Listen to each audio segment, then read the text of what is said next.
Hey everybody, Tim Evanicki here with the College Audition, back again with another episode of the College Audition podcast. I'm here today with my special guest, Kate Arecchi, musical theater coordinator and associate school director at the School of Theater and Dance at James Madison University. Thanks so much for joining us. Thank you for having me. Thank you very much. We're always looking to get to know the person before the program, so if you would like to, please share with us some information about you, your training and career that led you up to your time at JMU. Sure. Yeah. So I grew up doing theater from a very young age. My mother was a voice teacher, and I spent a lot of time in the corner when she was in shows and rehearsals with a busy bag and just watching rehearsals. And at one point when I was in middle school, they decided that since I was there all the time, they were going to put me to work. So I started taking notes for directors on shows she was on. I read a light board for a show when I was 12 that she was in. So that was sort of like my early introduction to the performing arts. And then my undergrad was at Syracuse University in musical theater performance. And after that, I moved to New York and was working professionally as a performer for about 4 years. I was on the national tour of Joseph. I was working in and out of the city. And I realized once I was performing professionally full time, I didn't love it as much as I thought I would. I really love rehearsing. And in school, what you basically are doing, because you run shows for such a short period of time, most of your time is spent in rehearsal. And so once I was performing and, had the gift of very long runs of shows, I realized that what I really missed was being in rehearsal. So I decided to go to graduate school for directing, and I have my MFA in directing from Penn State.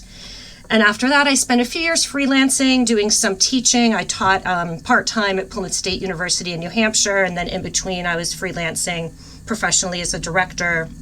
I was the artistic director of a summer theater in New Hampshire that used to be called the Paper Mill Theater Company and now is called Jean's Playhouse. The associate artistic director at Galveston Island Musicals, which no longer exists. And then I decided I really was interested in teaching college full time. So I came to JMU in the fall of 2006, and with no intention or really no thought one way or another whether I would stay for as long as I have, but I enjoyed the environment and the students. And while after my first 4 years here, they built a gorgeous new facility. And so I spent my first 4 years, my office was in a former turkey hatchery, and watching this gorgeous multi-million-dollar facility being built across the street. And so I have stayed as the school has grown, the program has grown, and I feel really blessed every day to come in and work in such a beautiful building with such fabulous students and colleagues. So you have two very big titles next to your name. That seems like the Yes. work of three people. So what do you actually teach at the school? When do the students get to interact with you? So I teach courses in the musical theater performance, acting the song sequence. I also teach directing, which is for not only musical theater majors, but also for all theater majors. That's a course that all of them can take. I have taught voice for the stage, voice and speech. I've also taught basic and intermediate acting, but at this point, primarily the courses that I teach are one of the semesters in the freshman musical theater lab, sophomore musical theater performance, advanced musical theater performance. We also have a musical theater performance class specifically for music and theater majors. I teach that, and then directing. I'd say those are the courses more recently that I have taught. My goodness, there's a lot on your plate at JMU. Wow. A little bit, yes. I mean, do other people work there, or is it really just... Yes, there are. Yeah, there's about 22 faculty as well. But yes, it's a lot. And not all of those are offered every semester. Okay. So it's sort of like a rotation of which ones are in which semesters. That would be a lot all at one semester. I always put our guests on the spot and ask them to give us their elevator speech on their program before we dive into the nitty-gritty, so to speak. Just sort of give us a 60-second overview and why students should consider JMU. Yeah, I think JMU is a place where students have the opportunity to dive deep into their training, but also really expand widely. And the College of Visual and Performing Arts that we're a part of, the sort of slogan is create your path. And I think we believe in that. We work with students. There's a core of courses that all students are taking sequenced with their class cohort. But then there's so many opportunities, and we encourage students to really also expand widely and try things that maybe coming in they didn't know that they were interested in, like playwriting or directing or design. And so they get the opportunity of the best of both worlds. That's amazing. BA, musical theater. Yes. Students are sometimes sort of closed on the idea of they want a BFA in musical theater. So let's chat a bit more about the advantages and disadvantages of a BA as opposed to a BFA at JMU. Yeah, I think, it's so interesting is I think the actual degree they're so different at every school. So like a BFA doesn't look like a BFA, doesn't look like the same with like a BA doesn't look like, which I think makes it really confusing sometimes for students and their families. I would say the positives of the BA at JMU is that for a student who wants to be able to be both digging deeply and exploring widely, the program is set up to have some flexibility within it for students to be able to do that, and they're encouraged. For students who are excited, if a student is interested in having a minor, a double major, just take courses even outside of the performing arts. Some of those are going to be required for students in terms of the general education program that all students at JMU take. It's an opportunity for students who really are excited about that. Students, I would say, take advantage of that in different ways. We have some students who are double majors or have multiple minors. There are other students who really don't do that at all. And they're taking their general education classes, but they're really spending most of their time and focus in the School of Theater and Dance. And if they're taking additional coursework, it's all in the School of Theater and Dance. I think, the students are taking gen eds, and not every student wants to do that when they go to college. I know personally, when I was coming out of high school, that was not what I was looking for. At Syracuse, we took very few gen eds, and that was what I was excited about at that time. I think what's really wonderful now is there are so many programs and so many different programs, and they all offer sort of a different combination of opportunities and experiences for students. And I think we're excited and believe that for the student who wants it, the opportunities to be taking liberal arts coursework, to be participating at a major university campus, and to be able to take courses outside of just the musical theater track or the theater performance track, if that's what a student is doing, enhances their work as an artist. So all of that goes together. And the students who are here and thrive the most are the students who are excited about being in that kind of environment. So it's widely understood that a BA means more gen ed coursework than yes. The balance is a little bit heavier on the gen ed coursework than the arts coursework. Is that true? You're actually getting more gen ed? Here I would say in terms of required coursework, it's actually a little higher in the major coursework, but it's like 58 credits and 62 credits. So it's like 62 required credits in the major. But most students are graduating with more like 75 to 95 credits in the major because of their additional coursework they're taking in the major that is not required. Some students choose to declare a music minor, a theater minor, or a dance minor if they know they're going to really take a lot of additional coursework in one of those areas from the musical theater major. And theater majors may do like a music minor or a dance minor. But I would say also a lot of students at JMU come in with AP, IB, or dual enrollment. So some of the gen eds they don't need to take because they have them before they come into school. Right.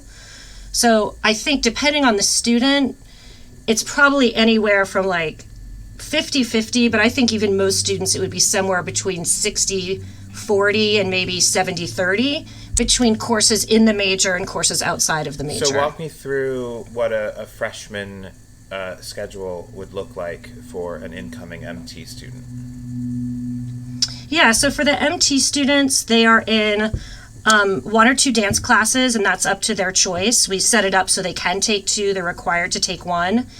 A musical theater performance lab, a performance acting class, and a small group voice class. The first year of vocal training is a small group lessons where it's a master class format, so they're in a voice class with probably about half of the students in their class, so maybe 6 to 8 students. And basically, they're sitting in on each other's voice lessons over the course of the semester. And then, in addition to that major coursework, they're usually in, I would say, 1 or 2 gen eds, depending on, maybe 3, depending on if they took 2 dance classes or only 1, and also how many credits they feel like they can carry in their first semester. There are some students who are also in the honors college, and so they may have an additional honors seminar or something like that for the honors requirement. Are there certain years where the gen eds are heavier than others? In some ways, I would say it's pretty well balanced. Sophomore year, first semester tends to be or actually most of sophomore year, there's a lot of major requirements. So students tend to be in fewer gen eds their sophomore year, actually. And then junior and senior year, they're kind of like balancing them out between what they still need to take that they haven't yet taken freshman, or the few that they were able to take sophomore year. And you brought up the minoring and even double majoring a few times, which is exciting to a lot of students, because there are some programs that it's not, you don't even have enough that you can minor, and you keep saying that double majoring is even popular. So talk to us a little bit about that, and sort of what's available within your school as well as the entire university. Yeah, so I would say, it varies. Something must be like in the water, because some classes, like, we'll have a lot of students who are minoring and double majoring, and like other class years, there's like nobody who has a minor or a double major, which is sort of interesting to me. But I would say maybe a fourth of the musical theater majors choose to double major across all 4 years. And then maybe a third have a minor. And I'd say the most popular double majors are communications, which is like communication studies, School of Media Arts and Design, which is, most of them are in the digital video track, English, history. But we've also had a student, right now we have a first year student who's doing this, and a student who graduated a few years ago did it. They were a double degree with computer science. Wow. Yeah. So, a lot of the students, if they are double majoring, are also doing some summer coursework, either here at JMU or taking courses in their home if they're out of state in particular, or if they're from Virginia, to Virginia Community College, and transferring those summer courses back in order to be able to graduate in 4 years and not be completely overloaded while they're on campus. Minors are much more doable, and students who do minors, they may choose to take summer classes, just because some students like to take classes in the summer to be able to focus on some of the gen ed requirements. But within minors, I would say, music is a very popular, creative writing. Musical theater majors can minor in theater or in dance. I'm trying to think other minors. Modern foreign languages, humanitarian affairs, justice studies. So it really varies based on economics. It really varies based on the student. Just because you brought it up, explain to us what a minor in theater would look like if you're a musical theater major. Yeah, so for minor in theater, if you're a musical theater major, there's a few courses that are kind of double counted, really just 2, because they're part of the theater core, or the musical theater major core, and the theater minor core. But if a student is wanting to take, I think it's about 15 additional credits of theater coursework that's not already part of the requirements for musical theater, they can declare a theater minor and do that. And so we have a student right now, and I think the courses he's taken are, I'm trying to think, like additional upper level acting classes, creative writing, playwriting. Some might have an interest in design or technology, so they're taking more of those courses. So it's pretty flexible because basically you're looking for 15 credits of theater electives that don't also count towards the musical theater major. And you mentioned, obviously, students that have APs or dual enrollment coming in can clear off some of their gen eds.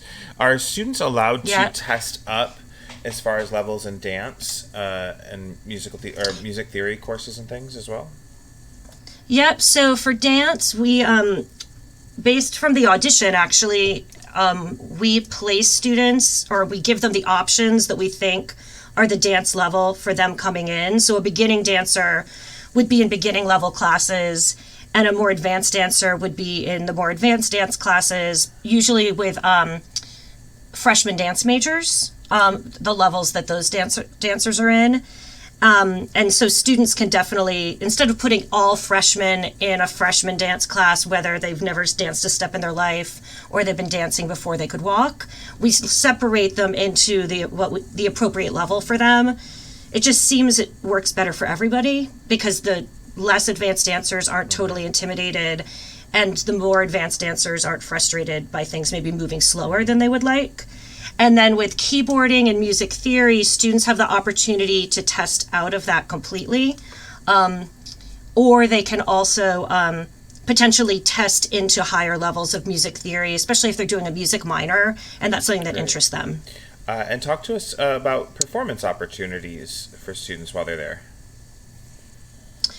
So there's a lot of different sorts of performance opportunities. On the main stage, we do anywhere from, there's 2 to 3 dance concerts, but those are primarily for dance majors if they're in this building, 2 musicals, and 2 to 3 plays. One of the musicals, the fall musical, sometimes is on the main stage, but it also might be in a studio space, the studio theater, black box theater, or the concert hall. And all of those opportunities are directed and choreographed, or directed definitely, often choreographed by faculty and guest directors and choreographers. Occasionally, there may be advanced students in choreography who are associate choreographers on a project.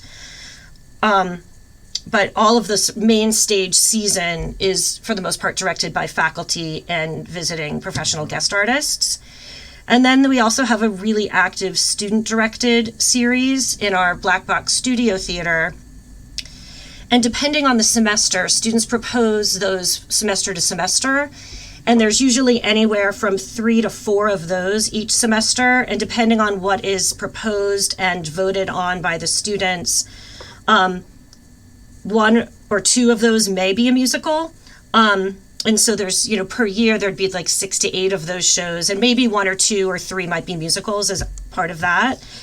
There's also something called workshops. We have a dormitory, which is an arts living learning community that first year students can apply to live in. And in that space, there is a small performance space. And students who, usually it's new work, but sometimes it's students who really want to just explore a work, they can propose to do a workshop, and they have 29 hours over the course of 2 weeks to put something up on its feet in that Wayland Hall performance space. Usually they're readings more often than a fully produced production, very low technology.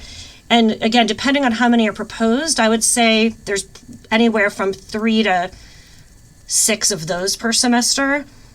There's also a 10-minute play festival that comes out of the directing class that students can audition for, and then other things like advanced play readings out of the play reading class. So there's a lot of opportunities for students.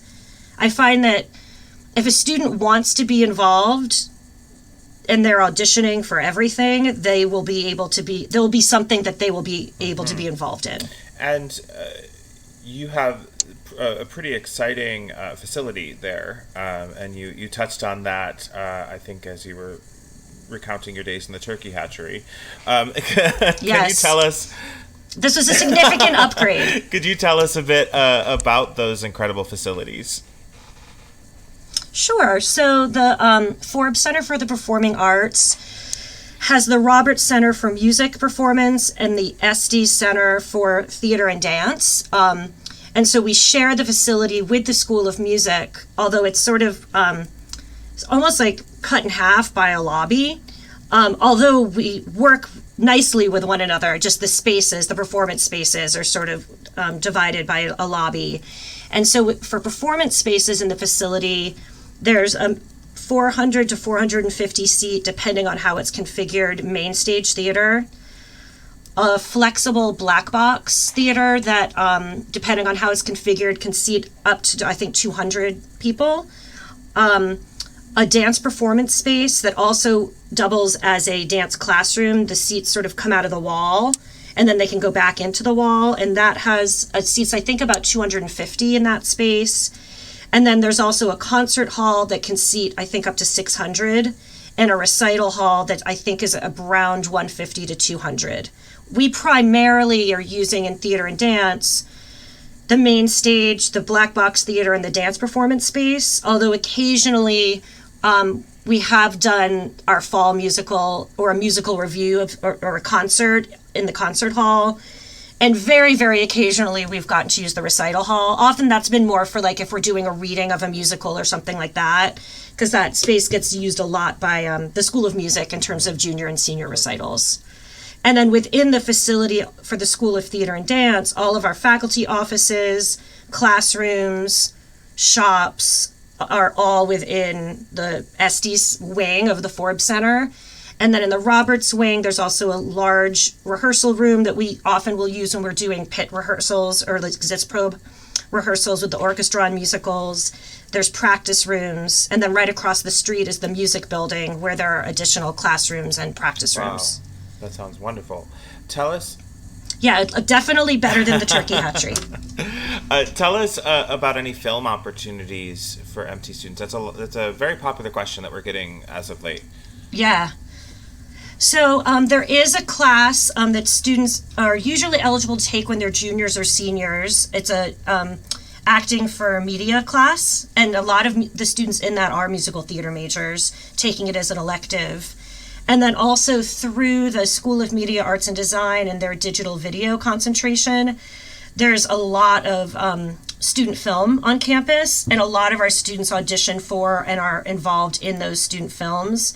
And so if they're really active in that, they're graduating with a pretty impressive reel by the time they graduate, simply from their experience and opportunities in student film.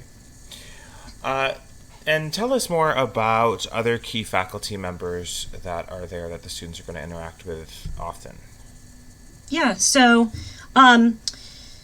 right now we are in the search from a musical theater standpoint for another musical theater faculty member. We're lucky this semester we have Kate Lumpkin, who's joining us as a visiting, and she's amazing. And we're hoping that she's going to be able to continue with us in some way. In terms of that relationship next year, we're also talking to other people to be here next year as a visiting, potentially to assist with directing productions, primarily with a choreography and dance background. And then with the faculty that are here, students are working with the dance faculty in their dance classes, and with the theater performance faculty in their acting classes and playwriting. And so they're having an opportunity to interact with a really wide range of the faculty in the School of Theater and Dance. And then we also work hard to often bring in guest teachers, directors, designers that students are getting an opportunity to work with. So they get sort of their core faculty, but then they're getting a lot of opportunity to work with professionals who are coming in to work with us, often on production, but sometimes as guest teachers or for longer term residencies. Wow. And how about some success stories of students that are either currently working or maybe names that the students might recognize? Yeah, so, of students that are working, I would say like in the sort of the Broadway realm or the film and TV realm, which is where most people would recognize names. Sarah Tomko and Meredith Gerritsen are on Resident Alien, which is a sci-fi show. Rachel Schur is in Chicago. Austin Colby is on the Frozen tour.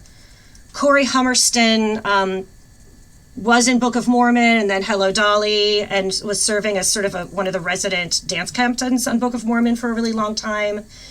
Maria Christina Sly was in Evita at Encores, and right now she just got cast in Dreamer at New World Stages, which is happening and upcoming. Jake Odemark was in Spider-Man and Pretty Woman.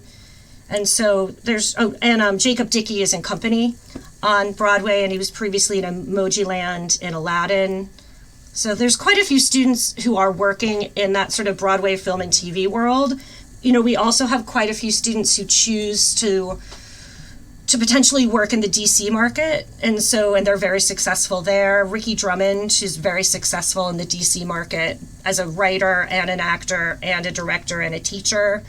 And then some students choose to go into education, and so we have students working at prep schools and high schools, and mostly high schools, around the state, but also around the country. How far are you from DC? Harrisonburg, Virginia, how far? Yep, Harrisonburg. It's about 2 hours. We're about 2 hours from DC and 2 hours from Richmond, so it's sort of like we're pretty southwest. We're pretty close to the West Virginia border. Northwest in Virginia, but we're about 2 hours southwest of DC and about 2 hours about northwest of Richmond. What does that mean for students as far as access for transportation? What's the nearest airport? How long is that travel?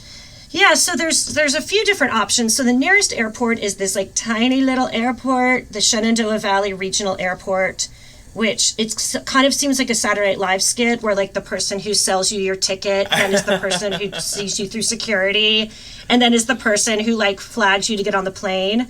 I'm like, do you fly the plane too? But so that's only like 20 minutes away, and they mainly do small flights through Dulles up in DC, connector flights, but they also do have some direct flights from Chicago Midway. So sometimes I know it's bizarre, people flying from the West Coast, sometimes they'll do that because they can go from the West Coast to Chicago and Chicago to this little teeny airport that's 20 minutes away. Wow. The other options that people tend to do, Charlottesville's the next closest, and that's about an hour. That's what I tend to do just because it's only about an hour and they have more flight options. Right. And then we're also about 2 hours from Dulles and National in DC, 2.5 from BWI in Baltimore, and about 2 hours from Richmond. So the Shenandoah Valley one is only United, right? It's only the one airline? It is United, yeah. That is a little tiny airport. Yeah, it's teeny. Do you find that most students need to have or do have a car then? No, I would say my guess is it's maybe 50-50. I think first-year students generally don't have cars on campus. I think there are ways that they get around the no freshmen have cars on campus. But some of the upperclassmen, depending on where they're living, do. In terms of housing on campus, about almost all of the first-year students are living on campus unless they're from the area. And then I'd say about half the sophomores live on campus, and then very much fewer juniors and seniors.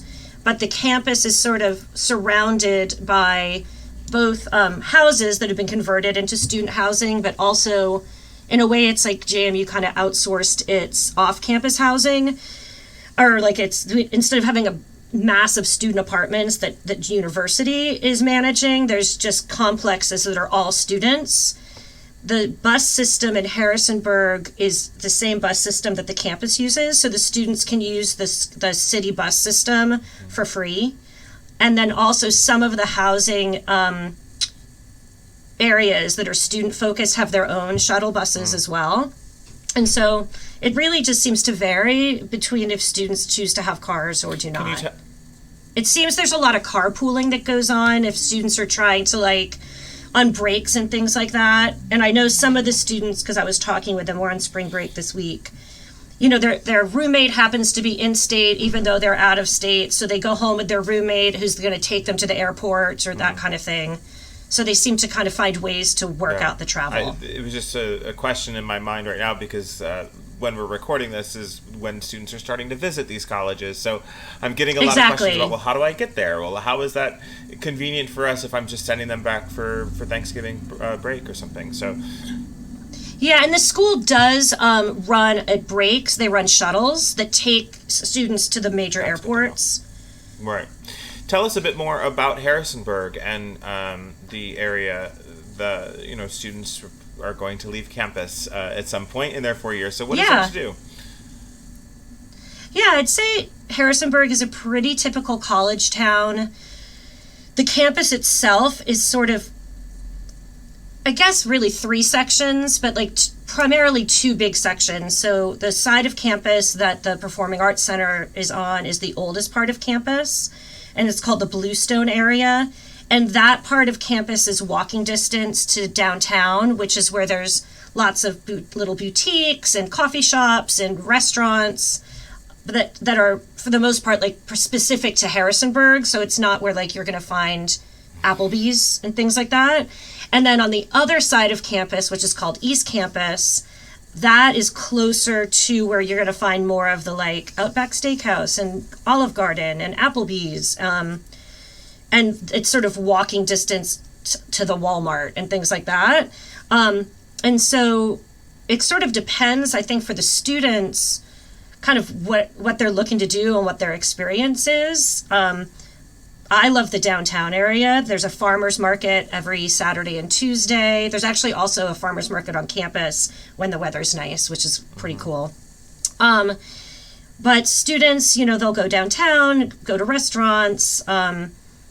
There's a movie theater in town. There's also a small independent movie theater downtown that does a lot of art films and things like that. There's a lot of, for students who like hiking, it's a beautiful area for hiking, and a lot of students will do that on the weekends.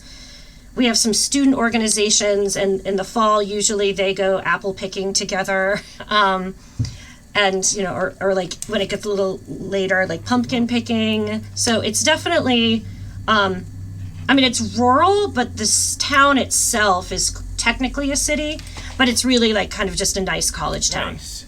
Let's switch gears now and talk about the audition process for JMU. Sure. First question I always ask, do you pre-screen? No. So talk us through the sort of application and audition process. Yeah, sure. So what we ask students to do, we don't pre-screen, but we do ask students when they fill out, currently we're using something called Slide Room to collect headshots, resumes. We ask for a short statement talking about a significant artistic experience they've had. And we do ask them to also there upload some videos, but they're not a pre-screen. They're really more there for our reference. And also if a student were to get ill, which happened this year, there were students who were signed up for the last audition day. They got sick. They couldn't make it. And we're able to evaluate them off of what they've submitted in terms of videos on Slide Room. And so for those video submissions, we follow the common pre-screen requirements. So students are applying academically to JMU using, JMU has their own application. They also use the Coalition app and the Common app. So there's 3 different academic options that students can use. And then we are currently using Slide Room for our part of the application process. So students submit that, and then they also go on and they'll register for an on-campus audition day. We also, this year, and I think we'll continue it, we did a virtual day. We accepted video submissions, and we've also done some off-campus. Sometimes we've done unifieds. We didn't this year because when we were making plans, we didn't really know what it was going to look like. And then we've done Moonifieds the past few years. So there's off-campus opportunities to audition as well. So approximately how many auditions are you seeing every year? So I think for musical theater, it's probably around 300 to 325. And we're aiming for a first-year class of about 12 to 16, and will admit more to yield that number. And that varies a little bit from year to year. I think, I just recently was looking at it because we're sort of wrapping up this audition and admission season. I think the admit rate is somewhere usually between like 12 and 18% of students are admitted to the musical theater major. Okay. I think. You're the first in a year of recording these that were able to give me a percentage, an actual admit percentage. Well done, you. I normally have to figure that out myself. Sometimes it might be 20, like it kind of just varies, but I usually try to look at it from year to year because that helps us when we're making decisions for the next year. So if a student wants to be in one of those 12 to 18% that is given an offer, what are the things that you're looking at that makes you say this student is a good fit for JMU? Yeah, I think students who are really interested in being in an environment where they can take advantage of what is on a large university campus, but also who are interested in like the intensity of having opportunities and training, but who really want, as part of that training experience, to have the opportunity to develop skills in other areas, often in the performing arts. I think those are students that, through the interview process, because we will interview each of the students and we also ask for them to make a statement in their application materials. I think students who are really interested in the world around them and how, as artists, they can potentially make a difference in the world with the art that they're making. And so students seem to be really passionate about that. And so I think that's something we're looking for in students. Yeah. I want to talk a little bit more about the interview, actually, that you just said. That's something that students are always panicking about. What am I going to do in the interview? What am I going to say in the interview? How do I prep for the interview? My advice to them is normally you can't do a whole lot of prep because you want to be yourself and not rehearsed.